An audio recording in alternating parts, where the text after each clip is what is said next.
নমস্কার বন্ধুরা, green art চ্যানেলে আপনাদের সকলকে স্বাগত। আশা করি সকলেই ভালো আছেন, সুস্থ আছেন। আমিও বেশ ভালোই আছি। আর দেখুন বন্ধুরা, আমার বাগান কিন্তু ধীরে ধীরে শীতের ফুলে এবার ভরে উঠছে।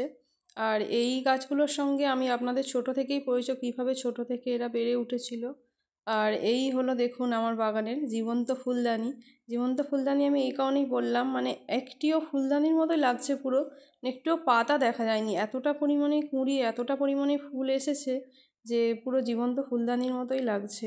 আর পাশের গাছটিও দেখুন এতটাই কুঁড়ি, মানে গুণে শেষ করা যাচ্ছে না একসঙ্গে, যে এতটাই কুঁড়ি।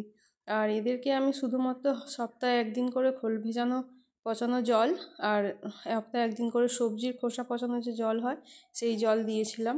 আর এই যে হলুদ কালারটাও অসম্ভব সুন্দর। আর এই হলুদ কালারে বেশি প্রজাপতিরা বাগানে বেশি আকর্ষিত হয়। আর পাশের গাছটিও দেখতে পাচ্ছেন, একটিই গাছ, আর এতটা কুঁড়ি এসেছে।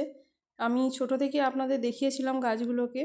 আর গাঁদা গাছগুলো আমি এখনও ফুল নিচ্ছি না, ইনকা গাঁদাগুলো এখনও পিঞ্চিং করে চলেছি, এগুলো যাতে আরও ঝোপালো তৈরি করি।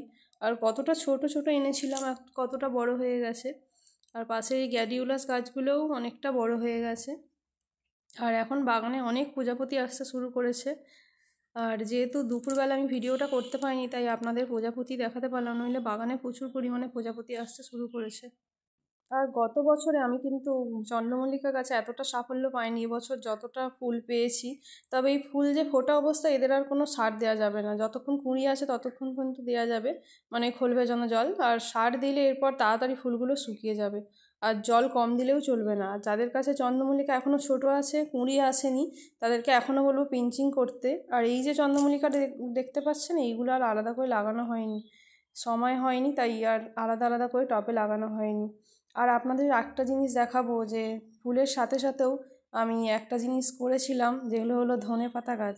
এগুলো লাগানোর আর জায়গাই পাচ্ছিলাম না, তাই দেখুন বন্ধুরা কি জায়গাতে লাগিয়েছি। মানে বালি সিমেন্টের যে কাজ হয়, যে কড়া থাকে, সেই সিমেন্ট বালির সেই কড়াতে লাগিয়েছিলাম ধনেপাতা। আর এতটাই সুন্দর হয়েছে, মানে ঘরে ব্যবহার করার জন্য অবশ্যই মানে ভালো।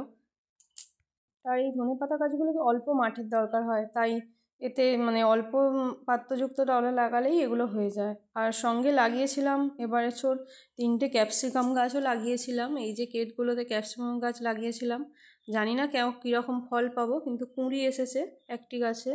আর এই যে 2টি বেগুন গাছও লাগিয়েছিলাম। আর এই যে করলা গাছগুলো কীভাবে হয়েছে আমি জানি না, কীভাবে দানা পড়ে। আর এই যে এদিকে 2টো বালতি দেখতে পাচ্ছেন, এতেই আমার খোল ভেজানো জল আর ওই সবজির খোসা পচানো জল থাকে। এগুলোকেই পাতলা করে 10 লিটার জলে 1 মগ জলে করে আমি গুলে দিয়ে দিই।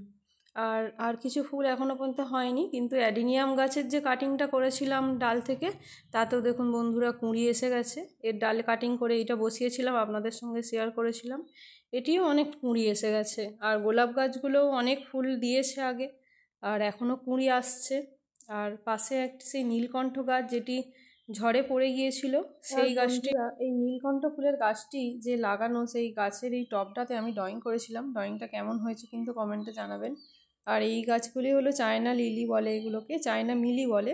ছোট ছোট ফুল হয়, শীতকালে সব সারা বছর এই গাছটায় ফুল হয়। আর কাটিং থেকে খুব সহজেই করা যায়, আর শীতকালের ফুলের কালারটা আরও দুর্দান্ত হয়।